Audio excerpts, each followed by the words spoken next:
મેં ક્યારે કીધું નથી પણ કહું છું કે આ મારી ડાયરી છે. આ ડાયરીમાં 17 નામ છે ને એ લીલા અક્ષરે લખેલા છે અને 8 નામ છે ને કાળા અક્ષરે લખેલા છે.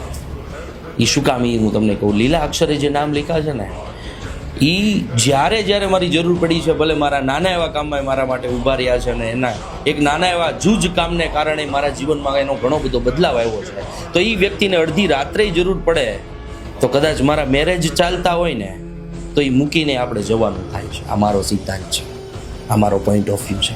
અને 8 નામ જે કાળા અક્ષરે લખ્યા છે એને સમયે સમયે મારે પોતાના આમાં મારી જાતમાં પરિવર્તન લાવીને એને દેખાડવાનું છે કે દર્શિત કોણ છે. અને આ કોઈ દુશ્મનીની વાત નથી, આ એ બાબતની વાત છે કે અમુક લોકોએ તમારા જીવન એ હદે બરબાદ કર્યા હોય, એના નામ કાળા અક્ષરે જ લખાય, પણ એ વ્યક્તિને એના પરિવારને ક્યારેય મદદની જરૂર પડશે તો આપણે ચોક્કસથી ઊભા રહીએ. પણ જે વ્યક્તિએ આપણા જીવનમાં કંઈક ખાડું કરી નાખ્યું છે, જે વ્યક્તિને કારણે આપણું જીવન બરબાદ થવા ઉપર આવી ગયું છે, એવા 8 કાળા નામ એને તમે એમને કઈ રીતે મૂકી દો? હું શું કોઈ ન મૂકે, મૂકવાના નથી.